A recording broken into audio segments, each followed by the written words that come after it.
একেবারে কফিনের শেষ পেরেকটা পুঁতে দিয়েছে। এর জন্য এক এবং একমাত্র দায়ী মাননীয় মুখ্যমন্ত্রী মমতা বন্দ্যোপাধ্যায়। তিনি দুর্নীতি করেছেন বলেই আজকে এই যোগ্য শিক্ষক শিক্ষাকর্মীদের এই অবস্থা হলো। এর জন্য তিনি একমাত্র দায়ী। মাননীয় মুখ্যমন্ত্রীকে যদি আমি বলি, আপনি তো অনেক কিছু পাস টাস করেছেন, তা আজকে যদি আপনাকে আবার বলা হয় আপনি মাধ্যমিক পরীক্ষাটা দিন, পাস করতে পারবেন তো? বাদ বাকিটা আমার মনে হয় রিভিউয়ের জন্য আমাদের অপেক্ষা করা উচিত। এখনই কথা বলা উচিত না আমরা পরীক্ষা দেব না, দিচ্ছি না, দিতে পারবো না, তাহলে তো চাকরিটাই থাকবে না। এটা তো আমাদের অর্ডার নয়, এটা সরকারের অর্ডার নয়, এটা আমাদের কিছু উদ্দেশ্য প্রণোদিতভাবে কিছু স্বার্থপর মানুষ গভর্নমেন্ট কোর্টে গিয়ে এটা ক্যান্সেল করেনি লিস্ট, তারা লিস্টটা বাতিল করেছেন তাদের নিজেদের স্বার্থে। আজকে তারা আবার বন্ধু হয়ে ঢোকবার চেষ্টা করছে। আমি শিক্ষার্থীদের বলবো, শিক্ষক শিক্ষিকা গ্রুপ সিডি যারা আছেন আমার কাছে সবাই সমান। সুপ্রিম কোর্টের আদেশ অনুযায়ী আপনারা প্লিজ অপশান 2টাকেও কাজে লাগান, অপশান 1টাকেও কাজে লাগান। একেবারে কফিনের শেষ পেরেকটা পুঁতে দিয়েছে। এর জন্য এক এবং একমাত্র দায়ী মাননীয় মুখ্যমন্ত্রী মমতা বন্দ্যোপাধ্যায়। তিনি দুর্নীতি করেছেন বলেই, আমি তিনি কথাটা ব্যবহার করছি, তিনি দুর্নীতি করেছেন বলেই আজকে এই যোগ্য শিক্ষক শিক্ষাকর্মীদের এই অবস্থা হলো। এর জন্য তিনি একমাত্র দায়ী এবং তিনি এখনও পর্যন্ত দুর্নীতিগ্রস্তদের বাঁচাতে চেষ্টা করছেন। তিনি বলেছেন যাদের বেতন ফেরত দিতে বলা হয়েছে সুদসহ 12% সুদসহ, তাদেরকে আমার শিক্ষা দপ্তরে প্রচুর ভ্যাকেন্সি আছে, সেখানে তাদেরকে আমি নিয়োগ করে দেবো। তাই শিক্ষা দপ্তর বা সরকারি দপ্তরগুলো কি তার জমিদারি নাকি? এগুলো তো সরকারি দপ্তর, এখানে কিভাবে ঢোকাবেন? এবং ঢোকালে সেটা তো অন্যায়। যাদের দুর্নীতির জন্য যাদের চাকরি গেছে তাদেরকে আপনি ঢোকাবেন। এবং এই সরকারটা যে দুর্নীতির সঙ্গে সম্পৃক্ত তার একটা উদাহরণ দিই। WBCS 0 পেয়ে, 10 পেয়ে, 1 পেয়ে WBCS এক্সিকিউটিভ অফিসার হয়েছেন। তারা নিজেরাই RTI করেছেন, এই নম্বর পেয়েছেন, তার বিরুদ্ধে আদালতে মামলা চলছে। আদালতে মামলার দরকার নেই, কিচ্ছু দরকার নেই। Personal and administrative reforms department মাননীয় মুখ্যমন্ত্রীর অধীনে, তার কাছে দপ্তরে লিখিতভাবে এই খবর আছে যে 0 পেয়ে, 0 পেয়ে সে হচ্ছে WBCS এক্সিকিউটিভ অফিসার, 1 পেয়ে WBCS এক্সিকিউটিভ অফিসার। পার দপ্তর একটা চিঠি করবে, PSCকে জানাবে যে এই তথ্য আমাদের কাছে রয়েছে, তুমি বলো। PSC জানিয়ে দেবে হ্যাঁ এরা পেয়েছে। সঙ্গে সঙ্গে তাদের চাকরি শুধু না হয়ে যাবে না, তাদের চাকরিটা যাবে, তাদের বিরুদ্ধে FIR হবে, তারা জেলে যাবেন এবং তাদের বিরুদ্ধে শাস্তি হবে, আদালতে মামলা হবে। করছেন না কেন? কে বাধা দিয়েছে? কোন বিকাশ ভট্টাচার্য, কোন ফিরদৌস শামীম, কোন গোপা বিশ্বাস, কে বাধা দিয়েছে? কেউ তো বাধা দেয়নি। করছেন না কেন? আসলে ওই WBCS অফিসার যাদের নিয়োগ করেছেন তাদেরকেও তো টাকা নিয়ে নিয়োগ করেছেন। এখন তাদের যদি নিয়োগটা বাতিল হয়ে যায়, পিঠের চামড়া থাকবে না। পশ্চিমবাংলায় কেন, সারা ভারতবর্ষে এই ধরনের দুর্নীতিগ্রস্ত শ্রমিক কর্মচারী এবং জনবিরোধী সরকার আমি আমার জীবনে দেখিনি। অপশান 1 যদি হাত থেকে বেরিয়ে যায়, তারপরে যদি অপশান 2 রিভিউ করেও আমরা যদি বিচার না পাই, তাহলে কিন্তু আপনাদের আর সুযোগ থাকবে না চাকরিটা ফিরে পাওয়ার। আমরা চাই আপনারা চাকরি ফিরে পান। অপশান 1টাও হাতে রাখুন, যথাসময়ে অ্যাপ্লিকেশনটা ফেলে রাখুন, পরীক্ষায় ডাকলে যাবেন। আর আমি আশা করি তার মধ্যে গরমের ছুটি, আমি জানি না কবে খুলবে কোর্ট, হাইকোর্ট, সুপ্রিম কোর্টে কবে খুলবে আমি জানি না ঠিক। সুপ্রিম কোর্টে গরমের ছুটিটা শেষ হওয়ার পরেই আমরা রিভিউ পিটিশনটা নিয়ে আবার রেজ করব এবং তার জন্য অনেকটা টাইমও রাখা হয়েছে, যাতে আমরা একটা সুযোগ নিতে পারি। চেষ্টা করব অন্তত কথা বলার। আমাদের আইনজীবীরা তারা সাধ্যমতো লড়বেন, কিন্তু বিচার তো আমার হাতে নেই, বিচারের দায়িত্ব বিচারপতিদের হাতে। সুতরাং আমরা মানবিকভাবে তুলে ধরব যাতে তাদের লিস্টটা বাতিল করা না হয় এবং তারা যেন চাকরিতে সুযোগ পায়। যেটা করে যাচ্ছে সেটা থেকে যেন বিরত না হয়। আর যদি সেটা নাও হয়, তা সত্ত্বেও আমি বলছি আপনারা স্কুলে যাচ্ছেন যান, ডিসেম্বর পর্যন্ত তো অলরেডি সুপ্রিম কোর্ট বলেই দিয়েছে মাইনে পাবেন। আর তার মধ্যে আপনারা পরীক্ষাটায় বসুন, আপনাদের এজ রিল্যাক্সেশনও করা হচ্ছে, এক্সপিরিয়েন্স ব্যাপারটাও দেখা হচ্ছে।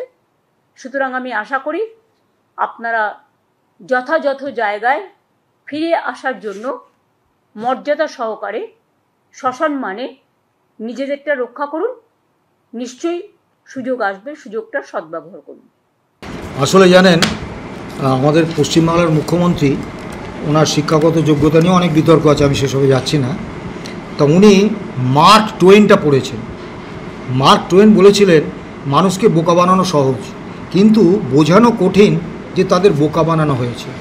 উনি ভাবেন যে হাজার মিথ্যে কথা বললে মানুষকে বোকা বানিয়ে দেওয়া যায়, আগের কথা কেউ মনে রাখবে না। হাইকোর্ট অত্যন্ত সুনির্দিষ্টভাবে 3 বছর ধরে বারবার, যখন অভিজিৎ গাঙ্গুলি প্রথম রায়টা দেন 5,627 জনের নিয়োগটা বাতিল করতে বলেছিলেন, যে এরা একদম দুর্নীতি করে ঢুকেছে ঘুষ দিয়ে, তা এদেরকে বাতিল করে দিন, বাকি সকলের চাকরিটা কিন্তু থেকে যেত। আজকে এই অসহায় অবস্থায় তারা পড়তো না। তারপরে ডিভিশন বেঞ্চে গেছে, প্রত্যেকটা বেঞ্চ 3 বছর ধরে হাইকোর্ট একই কথা বলেছে যে আপনারা সেগ্রিগেটেড তালিকা দিন, যোগ্য কারা অযোগ্য কারা, কাদের ঘুষ দিয়ে। ঘুষটা তো নিয়েছেন রাজ্য সরকার, তার নেতা মন্ত্রী, তার দলের সম্পদরা, তা তারাই তো বলতে পারবেন ঘুষ দিয়ে। আপনি বলতে পারবেন? আপনি তো বলতে পারবেন না, আমি তো বলতে পারবো না, সরকারই বলতে পারবে। তারা যদি দিয়ে দিতেন, বা সুপ্রিম কোর্টে 20 বার হিয়ারিং হয়েছে, 19 বার সুপ্রিম কোর্টের মাননীয় বিচারপতিরা বলেছেন আপনারা দয়া করে সেগ্রিগেটেড তালিকা দিন, না হলে পুরো প্যানেল বাতিল করে দেবো। মাননীয় মুখ্যমন্ত্রী দেননি, এবং উনি নেতাজি ইন্ডোর স্টেডিয়ামে গিয়ে বললেন কি প্ল্যান ABCDEFGH আরও সব কত আছে, তার সেসব প্ল্যান গেল কোথায়? আজকে উনি যেটা করলেন, এই যোগ্য শিক্ষক শিক্ষাকর্মীদের একেবারে মানে ভূমধ্যসাগরের জলে বস্তা বন্দি করে তার মুখটা বেঁধে ফেলে দিলেন। এই কম্পিটিটিভ পরীক্ষা দিয়ে এই 30 লাখ 40 লাখ প্রার্থীর মধ্য থেকে তাদের মধ্যে ম্যাক্সিমাম হচ্ছে নতুন প্রার্থী, তাদের নতুন উদ্যম, তাদের মেধা, তাদের কর্মক্ষমতা, তারাই পড়াশোনার সঙ্গে আছেন প্রতিযোগিতামূলক পরীক্ষায় থাকার জন্য। তাদের সঙ্গে এদের একজনও চাকরি ফিরে পাবেন এমনটা আমি মনে করি না। এটা আমি বাধ্য হয়ে করলাম, কারণ কোর্টের অর্ডার আমি যদি না মানি, তাহলে 26,000 টিচারদের যাদের কেস কোর্টে পড়ে আছে, বাতিল করে দিয়েছে যে লিস্ট, তাতে তারা বিপদে যাতে না পড়েন, সেই জন্যই আমাদের অপশান 1 অপশান 2 রাখতে হয়েছে। অপশান 1 এটা কোর্টের ভার্ডিক্ট অনুযায়ী, অপশান 2 আমরা আবার রিভিউ করেছি, আমরা চেষ্টা করব যাতে ওদের না বসতে হয়, যাতে ওদের করতে না হয় সেটা। কিন্তু আমাদের কথাই তো শেষ কথা নয়, আমরা হয়তো একটা চাইছি, ওরা না চাইতেও পারেন, সেক্ষেত্রে আমরা আমাদের সাধ্যমতো চেষ্টা করে যাব। আর তাতেও যদি না হয়, অপশান 1-এ যান। ভয় পাচ্ছেন কেন? চাকরি তো করছেন, করে যান না। বাদ বাকি তো সব কিছু আমার পক্ষে বলা সম্ভব নয়, আমাকে আইন মেনেই করতে হবে। কারো 40 বছর পেরিয়ে গেছে, 40 বছর পর্যন্ত চাকরির বয়স, কারো 35 বছর পর্যন্ত চাকরির বয়স, সুতরাং they will get the opportunity. 40 পর্যন্ত মনে হয় এজ আছে, হ্যাঁ 40 পর্যন্ত। যাদের ইভেন 40 পেরিয়েও গেছে তাদেরটাও এজ রিল্যাক্সেশন করা হয়। এটা সুপ্রিম কোর্টের জাজমেন্টেই এক জায়গায় আছে। প্লাস এতদিন কাজ করেছেন, জীবনের যে অভিজ্ঞতা, সেটাও আপনার একটা প্লাস পয়েন্ট থাকবে। মাননীয় মুখ্যমন্ত্রীকে যদি আমি বলি আপনি তো অনেক কিছু পাস টাস করেছেন, তা আজকে যদি আপনাকে আবার বলা হয় আপনি মাধ্যমিক পরীক্ষাটা দিন, পাস করতে পারবেন তো? ওনাকে জিজ্ঞেস করুন তো। এদেরকে জলে ফেলে দিলেন, এবং খুব দুর্ভাগ্য, এরা প্রত্যেকে জীবনে সেটেল হয়েছিলেন, বিভিন্ন ধরনের লোন নিয়েছেন, কেউ বাড়ি করেছেন, হাউস বিল্ডিং লোন। এদের আত্মহত্যা করা ছাড়া সামনে আর কোনো রাস্তা নেই। আমি বলবো আপনারা দয়া করে এই ধরনের কোনো সিদ্ধান্ত নেবেন না, কোনো আত্মঘাতী সিদ্ধান্ত নেবেন না। কিন্তু আমি যদি হই, আমি সরকারি চাকরি ছিলাম, তা আমার চাকরিটা যদি 8 বছর 9 বছর চাকরি করার পরে যদি আমার চাকরিটা চলে যেত, আমি কি করতাম? আমার সামনে ওই একটাই অপশন খোলা থাকতো যে আত্মহত্যা করে জ্বালা জুড়াই। এবং এই একটা শিক্ষক শিক্ষাকর্মীর সঙ্গে অন্তত 5 জন করে তাদের পরিবারের লোক জড়িয়ে আছেন। তাহলে ভাবুন তো কত হাজার লোকের, এবং প্রাইমারিতে যে 69,000 নিয়োগ হয়েছে, সে নিয়োগ নিয়ে এত গোলমাল, সেখানেও আমরা সন্দিহান যে পুরো প্যানেল না বাতিল হয়ে যায়। ইতিমধ্যে 32,000-এর প্যানেল বাতিল হওয়ার অর্ডার হয়েছে, সেটা সুপ্রিম কোর্টের নির্দেশে স্থগিত আছে। তাদেরও ভবিষ্যৎ অন্ধকার।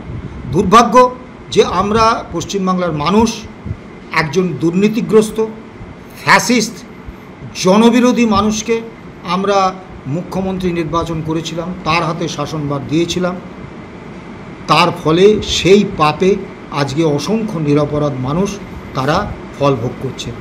এর দায় সম্পূর্ণরূপে মুখ্যমন্ত্রী মমতা বন্দ্যোপাধ্যায়।